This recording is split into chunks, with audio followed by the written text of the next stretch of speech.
अदालत ने आज हमारे केस पे इलेक्शन कमीशन को नोटिस इशू करके मैटर एडजर्न कर दिया है जुमे के लिए। अदालत से हमारी इस्तदा ये थी कि ट्रायल कोर्ट के सामने प्रोसीडिंग को रोका जाए। अदालत ने ऑब्जर्वेशन दी है कि हम आपको ये रिलीफ दे चुके हैं। लास्ट तारीख पे जो हमने ऑर्डर पास किया था उस ऑर्डर में हमने आपको ये रिलीफ इस तरह से दिया है कि आपकी सारी एप्लीकेशनें हमने क्लब करवा दी हैं और हमने उसमें ऑब्ज़र्व कर दिया था कि आपका ट्रांसफ़र एप्लीकेशन जो इस वक्त इस्लामाबाद हाई कोर्ट में पेंडिंग है वो भी आपके उन पिटीशनों के साथ सुना जाए जिसमें आपने कानूनी नुकात उठाए। तो अदालत ने ये ऑब्ज़र्व किया कि क्रिमिनल प्रोसीजर के सेक्शन 526 सब सेक्शन 8 के मुताबिक जब आपकी एप्लीकेशन आ जाए तो अदालत फ़ाइनल ऑर्डर इशू नहीं कर सकता। सुप्रीम कोर्ट ने ये ऑब्ज़र्व कर लिया कि चूँकि आपके ख़िलाफ़ फ़ाइनल एडवर्स ऑर्डर कन्विक्शन या एक्विटल का नहीं हो सकता, लिहाजा आप वरी न करें, तब तक ये एप्लीकेशन फ़ैसला हो जाएगी। उम्मीद है कल हमारी इस्लामाबाद हाई कोर्ट में प्रोसीडिंग पेंडिंग है, उसमें जो ऑर्डर हो गया फिर जुमे वाले दिन इंशाअल्लाह ताला यहाँ दोबारा हमारी प्रोसीडिंग्स होगी। पहली बात तो ये है कि हमारे इन केसेस का बुनियाद क्या है। बुनियाद है वो मुतासिब जज हुमायूं दिलावर साहब, जिसके ख़िलाफ़ सुप्रीम कोर्ट ने भी ये हुक्म जारी किया था पिछली तारीख पे कि वो ट्रांसफ़र एप्लीकेशंस जो हमने मुतासिब जज के ख़िलाफ़ दे रखी हैं उसका फ़ैसला हमारी क्रिमिनल रिवीजन्स के साथ किया जाए। और वो क्रिमिनल रिवीजन्स भी पेंडिंग हैं जस्टिस आमिर फ़ारूक साहब के पास, और वो कल सुबह उसकी तारीख फ़िक्स है। देखें, हमारा बुनियादी केस क्या है। बुनियादी केस हमारा ये है कि इंसाफ न सिर्फ हो बल्कि होता हुआ नज़र आना चाहिए।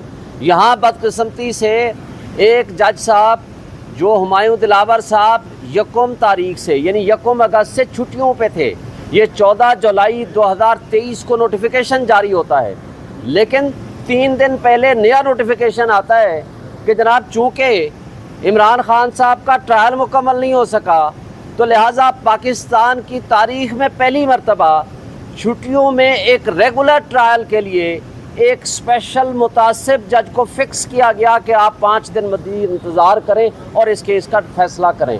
देखें, सेटल्ड लॉ है, जब किसी हायर फोरम पे कोई इशू उसी से रिलेटेड पेंडिंग होता है, सब जुडिस होता है, खा वो हाई कोर्ट में हो खा वो सुप्रीम कोर्ट में हो, तो निचली अदालतें उन फैसलों का इंतज़ार किया करती हैं।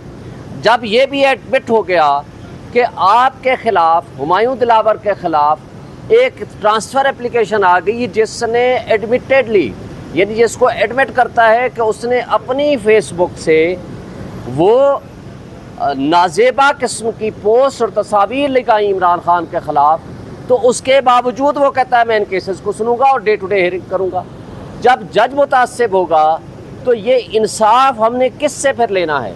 और हमें इससे कोई गरज नहीं है कि कौन जज हो, जो कम से कम इंसाफ हमारे साथ कर सके, हमारी बात सुन सके और हमारा जो मौक़िफ़ है वो लिख सके, और वो उस जज के पास ट्रांसफ़र कर दीजिए।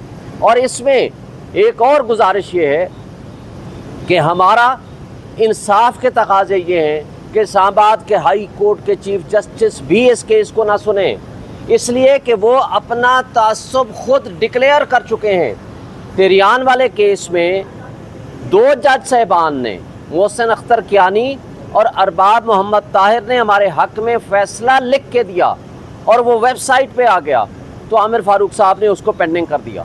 तो इसलिए एक नहीं बेशुमार वाक़यात हैं। तो जब इस तरह का कानून और इंसाफ का मजाक उड़ाया जाएगा, जब आप मुख्तदर तबकों और हलकों के ज़ेर असर आके इंसाफ का कत्ल शुरू कर देंगे, तो फिर उससे नुकसान होगा, मुआशरे में अफरा तफरी फैलेगी, फ्रस्ट्रेशन होगी, इंतशार होगा, उससे जमहूरियत को भी नुकसान है, आइनी इदारों को भी नुकसान है, अदलिया को भी नुकसान है, अदलिया की भी ये बेतौकीरी है। मैं समझता हूँ कि हमें इस हवाले से पूरी कौम को आगाह करना चाहते हैं कि तोशा खाना के केस में जो क्रिमिनल्स हैं, जो मुजरिम हैं, वो हैं जिन्होंने रूल रेगुलेशंस के बरअक्स गाड़ियाँ ली हैं, जिसमें मरियम नवाज़ साहिबा ने बग़ैर उसको तोशाखाना में जमा कराए पब्लिक ऑफिस होल्डर होने के बग़ैर वो गाड़ी ली है, जो कि जुर्म है। इसी तरह आसिफ अली जरदारी ने 3 गाड़ियाँ ली हैं। इसी तरह नवाज शरीफ ने 1 गाड़ी ली है।